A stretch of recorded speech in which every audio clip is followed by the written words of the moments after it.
लेकिन इस घर में आने के बाद मैं इतना जरूर जान गई हूं कि आप इन दोनों के बेटे हैं और किसी भी बेटे को अपने माता पिता का अपमान करने का कोई हक नहीं बनता। इसलिए आप भी ये पाप मत कीजिए। आप अपने माता पिता से माफी मांग लीजिए। आप इनसे माफी मांग लीजिए। गायत्री, तुम बिल्कुल सही कह रही हो, तुम बिल्कुल सही कह रही हो। मुझे अपमान नहीं करना चाहिए और तुम कह रही हो इसलिए मैं माफी मांगता हूँ। बाबूजी, मुझे माफ कर दीजिए। हम दोनों को हमारे हाल पे छोड़ दीजिए। चलो गायत्री। और बाबूजी, एक और बात, गायत्री मेरी पत्नी है। आप मेरे इजाजत के बगैर गायत्री को कहीं नहीं ले जा सकते। चलो गायत्री, चलो।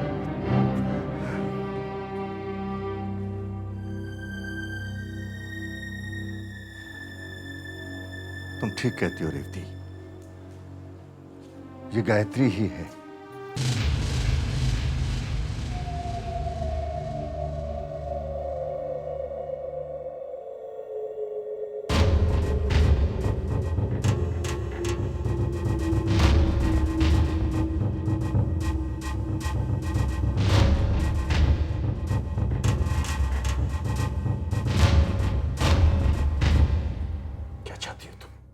जी?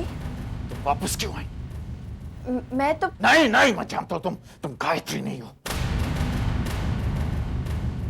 तुम्हारे इस मासूम चेहरे के पीछे कोई बहुत बड़ी साजिश है। ये आप क्या कह रहे हैं? तुमने मुझे फांसी से इसलिए बचाया ताकि तुम मेरे साथ कुछ और कर सको। मैं तुम्हारी इस साजिश को पता लगा के रहूंगा, पता लगा के रहूंगा। क्या है साजिश? बताओ, झट से मार दूंगा। बोल क्या सर?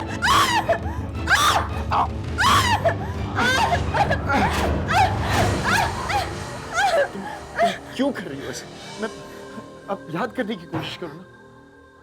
तुमने कभी सोचा ही नहीं गायत्री कि मेरा क्या होगा? अचानक तुम चली गई, भीड़ में गुम हो गई तुम, और वापस भी आई तो तुम ऐसे बुत बनकर। ये तुम क्या कह रहे हो विक्रम?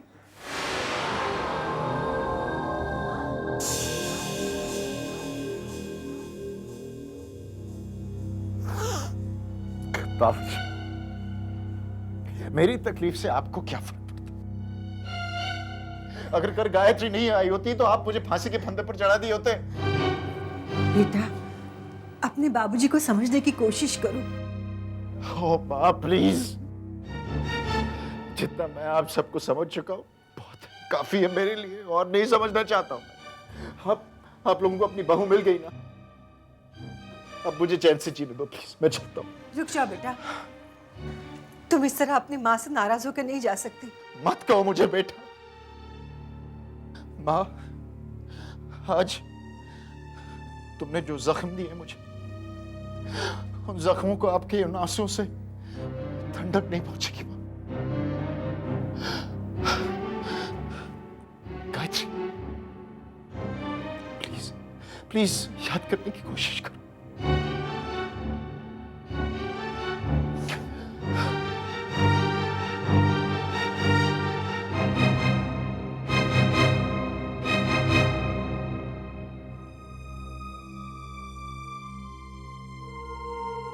चिंता ना करो बेटी,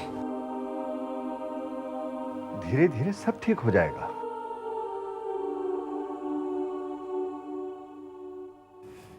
मुझे लगता है कि गायत्री ये याददाश्त गुम होने का नाटक सिर्फ इसलिए कर रही है ताकि कोई उससे ये ना पूछे कि इतने दिन वो थी कहां और किसके साथ थी।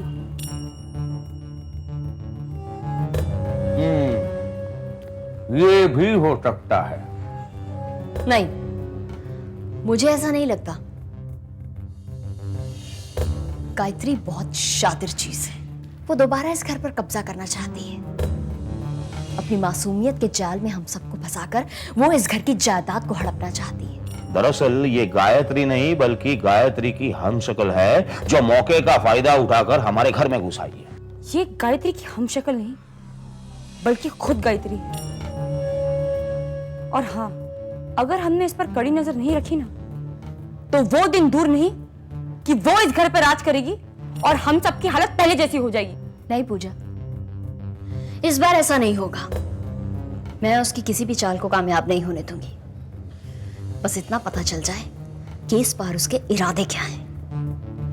हाँ दीदी, अगर हमें अपनी बाकी की जिंदगी सुकून से काटनी है तो इस मुसीबत को जड़ से उखाड़ फेंकना होगा। Absolutely right. ये भी ठीक है।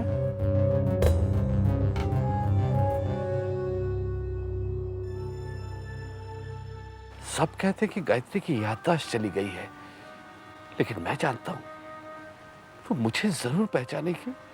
मुझे देखते ही मामा जी कहकर लिपट जाएगी मुझसे।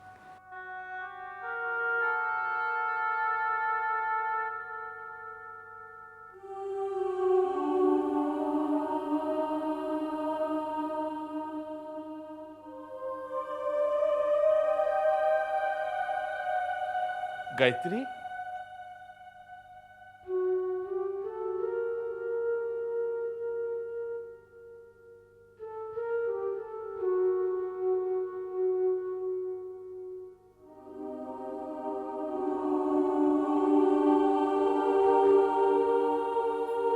मामा जी,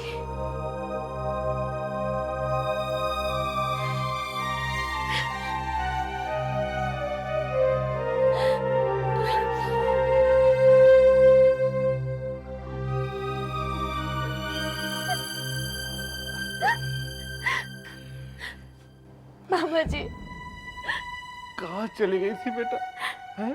कहाँ चली गई थी मुझे छोड़ के? इतना भी नहीं सोचा कि तेरा बाबा तेरे बगैर जिंदा कैसे रहेगा? मैं नहीं जानती मामा जी, मुझे क्या हो गया था। मुझे ये भी नहीं पता कि मैं चली कहाँ गई थी।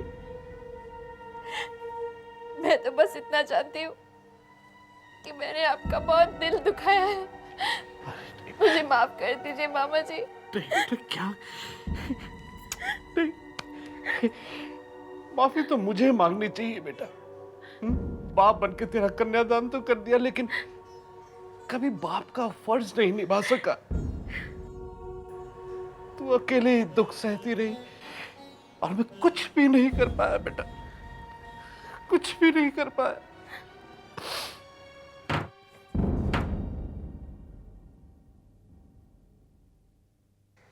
गायत्री बेटा, कहाँ चली गई थी तू? आप कौन है? बेटा, तू अपने मामा को नहीं पहचानती? कौन मामा? देवी माँ का लाख लाख शुक्र है बेटा कि तू सही सलामत है, वरना मैं तो अपने आप को कभी भी माफ नहीं कर पाता बेटा, कभी नहीं। ये सब आप क्या कह रहे हैं? मेरी कुछ समझ में नहीं आ रहा है। बेटा, तुम अपने मामा को कैसे भूल सकती हो? हैं? इन्हीं हाथों से पाल पोस के तुम्हें बड़ा किया, तुम्हारी उंगली पकड़ के तुम्हें चलना सिखाया बेटा, और तुम कैसे भूल सकती हो अपने मामा के इन हाथों का स्पर्श बेटा? ये आप क्या कर रहे हैं? आप क्यों मुझे परेशान कर रहे हैं? मैंने आपसे कहा ना मैं आपको नहीं जानती। बेटा, याद करने की कोशिश करो। तुम देवी माँ के दर्शन के लिए गई थी और वहां से तुमने अपर्णा को फोन किया था कि विक्रम तुम्हें मारना चाहता है। कौन अपर्णा? मैं किसी अपर्णा को नहीं जानती और मैंने उसे कभी फोन नहीं किया। नहीं बेटा, याद करो कि तुम देवी माँ की भक्त हो। उन्हीं के दर्शनों के लिए वैष्णो देवी। ये आप क्या कर रहे हैं? क्यों परेशान कर रहे हैं आप मुझे? मैंने आपसे कहा ना मैं आपको नहीं जानती, और आप जो भी हो आप प्लीज मुझे परेशान मत कीजिए। और जहां तक मुझे पता है मैं किसी देवी माँ की भक्त नहीं हूं और ना ही मैं कभी वैष्णो देवी गई हूं। समझ गए आप?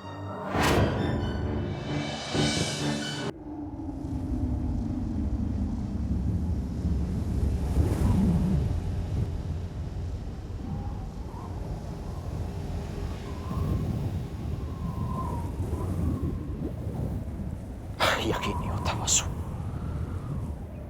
किस बात का?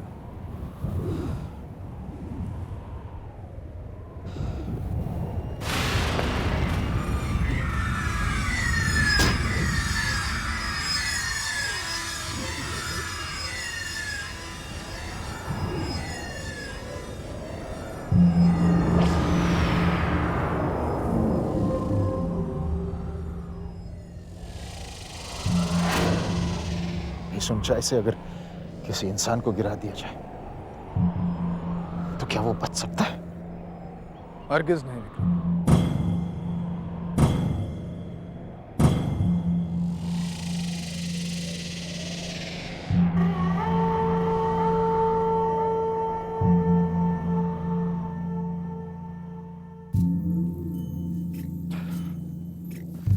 समझ में नहीं आता, जिस जगह से मैंने गायत्री को गिराया था वो इससे 10 गुना ज्यादा ऊंचा था, तो फिर वो बच कैसे गई? लेकिन ये हकीकत है विक्रम कि वो जिंदा है और तुम्हारे घर में है। नहीं वासु, नहीं हो सकता है जो मेरे घर में है वो गायत्री नहीं बल्कि गायत्री की आत्मा है। मुझसे बदला लेना चाहती है वो। वासु, मैंने अपने हाथों से गायत्री की चिता को आग लगाई थी। मेरा दिल कहता है कि वो गायत्री नहीं है, वरना वो अपनी देवी मां को पहचानने से इनकार नहीं करती। ऐसा मत कहिए सत्यन बाबू। उसने देवी माँ को नहीं पहचाना, इसका मतलब ये नहीं कि वो गायत्री नहीं है। वो गायत्री ही, वो बिल्कुल गायत्री है। वासु, गायत्री की तरफदारी क्यों कर रहा है? तू समझता क्यों नहीं वो मुझे बर्बाद करना चाहती है? वो तुझे बर्बाद नहीं करना चाहती है, बल्कि तुझे बर्बादी से बचाना चाहती है। विक्रम, अगर वो कोर्ट में नहीं आई होती तो गायत्री के कत्ल के जुर्म में तुझे फांसी की सजा होती। देख, तेरी भलाई इसी में है विक्रम कि गायत्री के होने पर तू यकीन कर, और तेरा यही यकीन तुझे फांसी के फंदे से बचाएगा।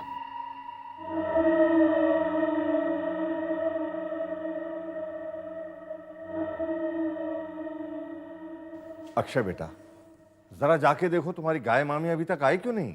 वो क्या है ना नाना जी, नानी जी है ना, गाय मामी का थोड़ा सा सजा रही है, इसीलिए थोड़ा वक्त लग जाएगा। तुम जाकर देखो तो सही। वो पापा, मामा गई है ना उसे लेने, अभी आ जाएंगी।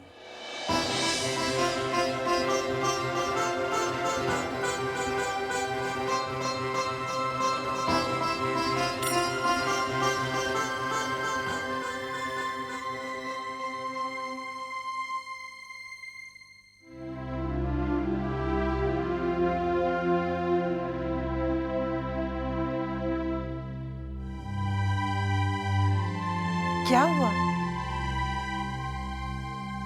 गायत्री को इस रूप में देखने के लिए आंखें तरस गई थी। बेटी, तुम्हें इस रूप में देखकर बूढ़ी आंखों को ठंडक मिल गई।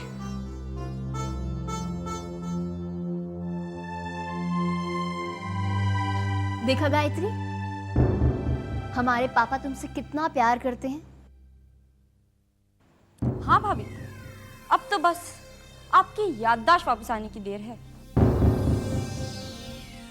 ताकि आंखों के साथ साथ दिल को भी ठंडक पहुंचे। क्यों दीदी? हाँ, अरे अक्षय, जरा अपनी गाय मामी की शादी का कसर तो लगाओ। हाँ, बैठो बेटी, बैठो।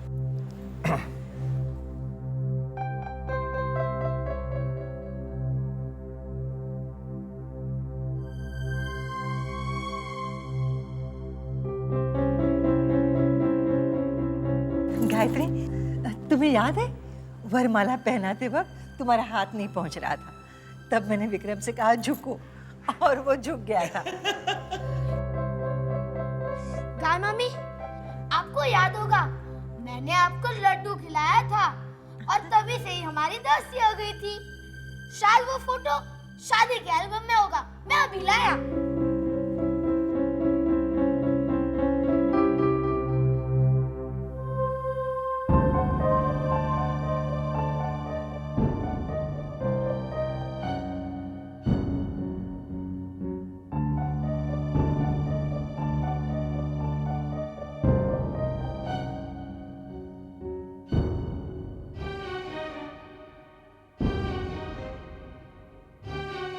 कुछ याद आया गाय मामी?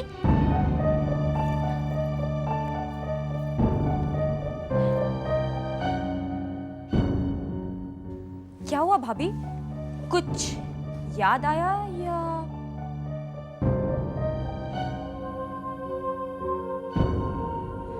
बेटी क्या हो गया? चलो आ जाओ बेटी, आ जाओ, आ जाओ, आओ बेटी।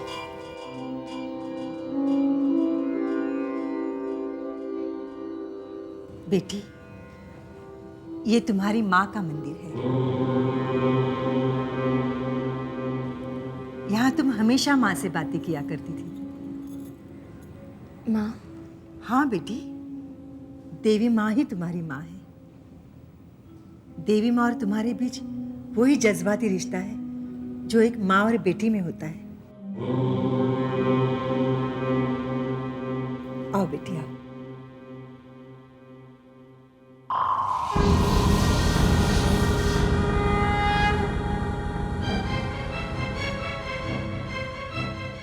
आओ बेटी, आओ ना, आओ, आओ अंदर आओ, आओ बेटी।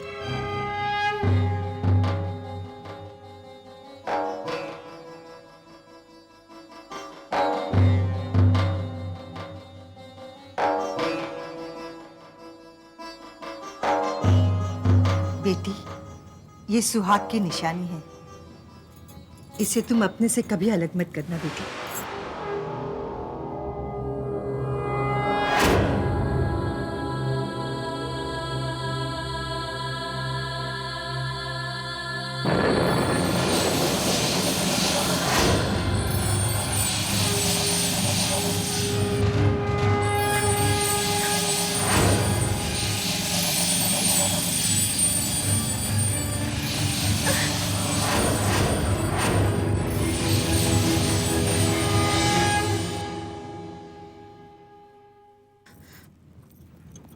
क्या हुआ बेटी? इसे क्यों उतारा बेटी? क्या हो गया? माँ जी, जब मेरा सुहाग मुझे पत्नी मानने के लिए तैयार ही नहीं है, तो फिर इस सुहाग की निशानी को पहनकर मैं क्या करूंगी? इसे पहनने का मुझे कोई हक नहीं है। ये आप वापस ले लीजिए।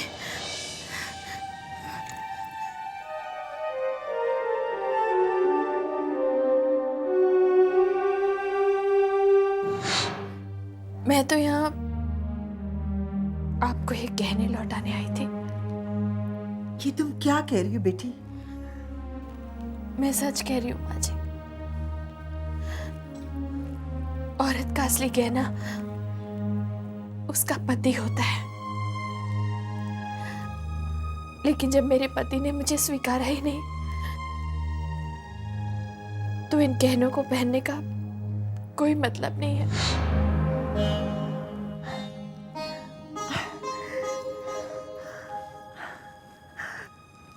देवी माँ, आज मुझे यकीन हो गया कि यही मेरी गायत्री है। आपकी कृपा रही तो वो दिन दूर नहीं जब ये हम सबको पहचानने लगेगी। अब मुझे पूरी तरह यकीन हो गया है बेटी, जिस तरह देवी माँ ने तुम्हें जीवन दान दिया, उसी तरह एक न एक दिन वो तुम्हारी याददाश्त भी लौटा देगी।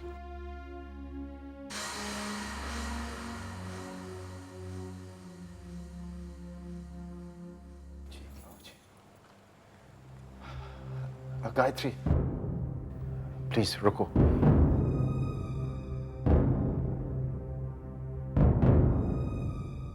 देखो, मुझसे डरने की कोई जरूरत नहीं है तुम्हें। उस वक्त मैं गुस्से में था। तुम नहीं चाहती गायत्री, तुम्हारे जाने के बाद सब लोग मुझे तुम्हारा कातिल समझने लगे, और तो और माँ और बाबूजी भी। मैं बिल्कुल अकेला हो गया गायत्री।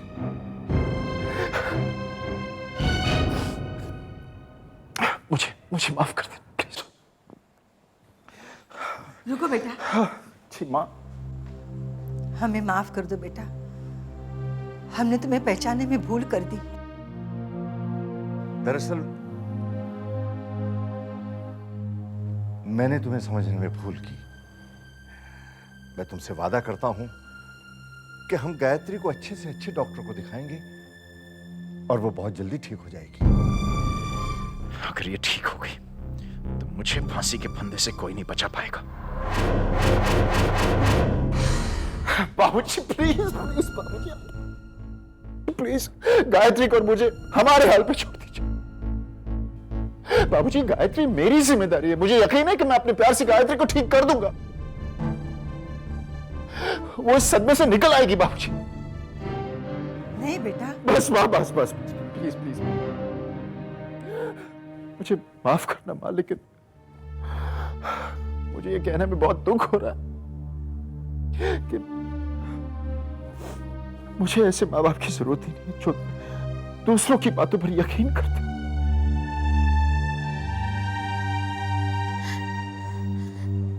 देखिए, मैं आपकी परेशानी समझती हूँ, लेकिन मैं क्या करूं? मुझे कुछ याद नहीं है। मैं कौन हूं, कहां से आई हूं, मुझे कुछ याद ही नहीं आ रहा। मैं तो ये भी नहीं जानती कि आप मेरे पति हैं भी या नहीं। लेकिन इस घर में आने के बाद मैं इतना जरूर जान गई हूं कि आप इन दोनों के बेटे हैं, और किसी भी बेटे को अपने माता पिता का अपमान करने का कोई हक नहीं बनता। इसलिए आप भी ये पाप मत कीजिए। आप अपने माता पिता से माफी मांग लीजिए, आप इनसे माफी मांग लीजिए। गायत्री तुम बिल्कुल सही कह रही हो, तुम बिल्कुल सही कह रही हो। मुझे अपमान नहीं करना चाहिए और तुम कह रही हो इसलिए मैं माफी मांगता हूँ। बाबूजी मुझे माफ कर दीजिए, हम दोनों को हमारे हाल पे छोड़ दीजिए। चलो गायत्री। और बाबूजी एक और बात, गायत्री मेरी पत्नी है। आप मेरे इजाजत के बगैर गायत्री को कहीं नहीं ले जा सकते। चलो गायत्री, चलो।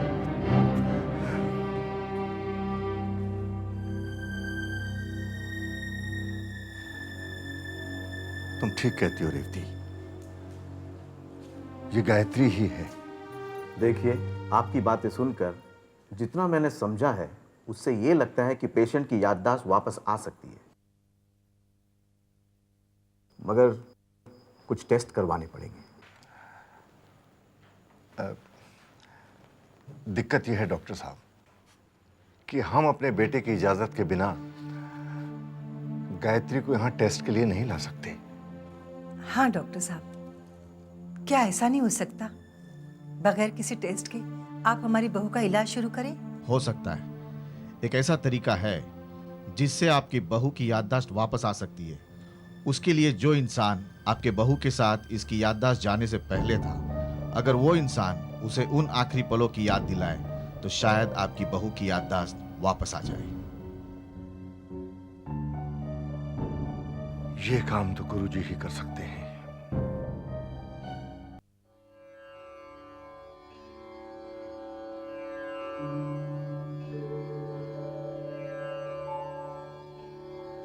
हे देवी मां, मुझे शक्ति दो कि मैं सत्य का साथ दे सकूं, मैं आपकी परम भक्त गायत्री की मदद कर सकूं।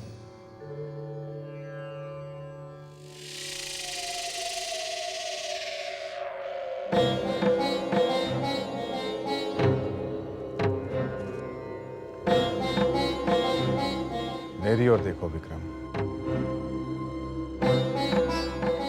जब तुम दोनों जम्मू पहुंचे तो क्या हुआ? जैसे हम दोनों जम्मू पहुंचे, हमने होटल में चेक इन किया। गायत्री ने खुद कमरा चुना था अपनी पसंद का। क्यों, याद है ना तुम्हें गायत्री?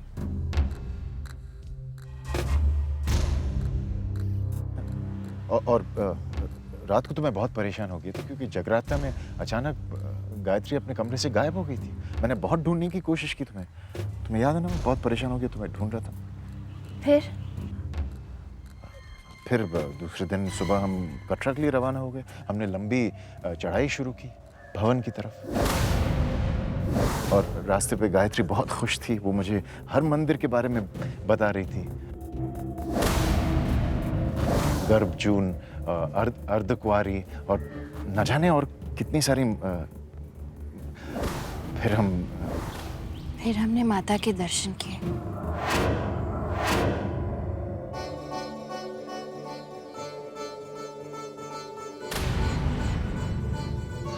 तुम्हें याद है गायत्री? नहीं, मुझे कुछ याद नहीं है। फिर क्या हुआ? वही, हमने माता के दर्शन किए। फिर क्या हुआ? उसके बाद गायत्री ने कहा कि जब तक हम भैरवनाथ मंदिर नहीं जाएंगे तब तक माता के दर्शन पूरे नहीं होते। विक्रम, क्या कर रहा है तू? गुरुजी तो विक्रम से सब कुछ बुलवा लेंगे। तो हम भैरवनाथ की तरफ बढ़े। वहां रास्ते में मुझे एक पगडंडी नजर आई। विक्रम को गुरुजी के जंजाल से निकालना होगा। मैंने गायत्री से कहा कि ये एक शॉर्टकट है।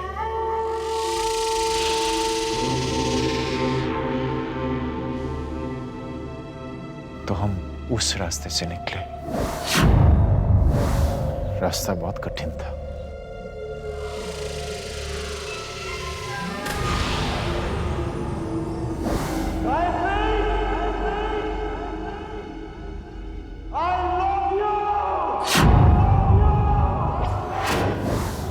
बहुत ऊंचाई थी।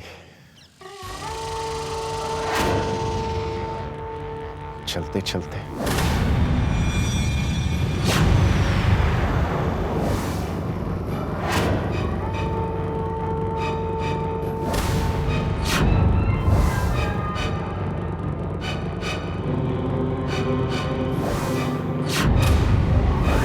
अचानक मैंने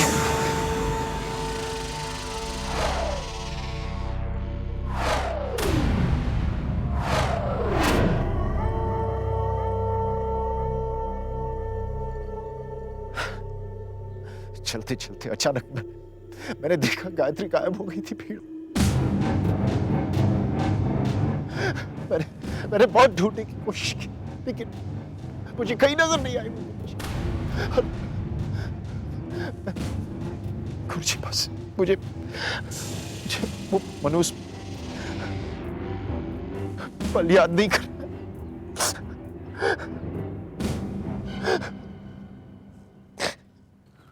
देखिए, आप मेरी वजह से दुखी मत होइए, वरना मैं खुद को कभी माफ नहीं कर पाऊंगी।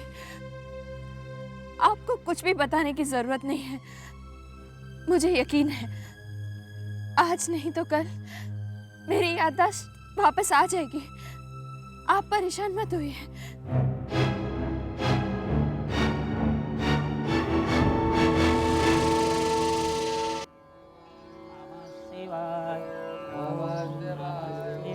गुरुजी,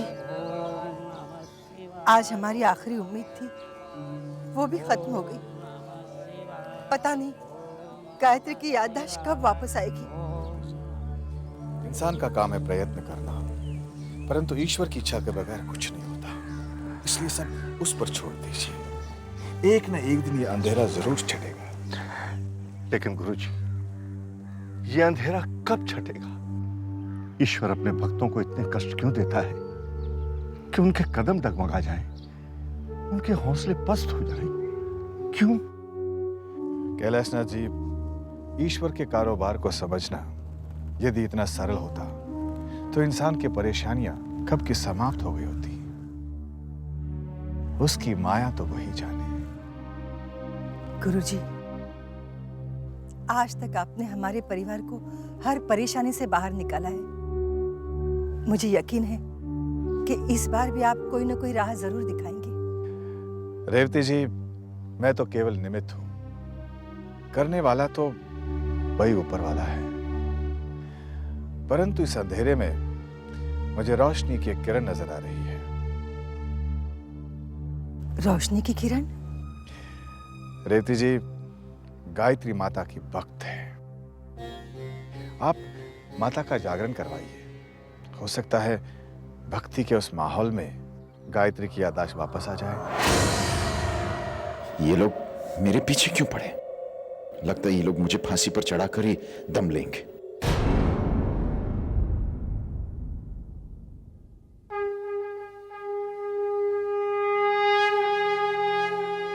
खंगम चक्रगदेषु चाप परिहाम शूलं भुशुण्डिं शिरः शङ्खं सन्दधतिं करैस्त्रिनयनाम् सर्वाङ्गभूषावृताम् नीलाश्मद्युतिमास्य पाददशकाम् सेवे महाकालिकाम् यामस्तौत्स्वपिते हरौ कमलजो हन्तुं मधुकैटभम्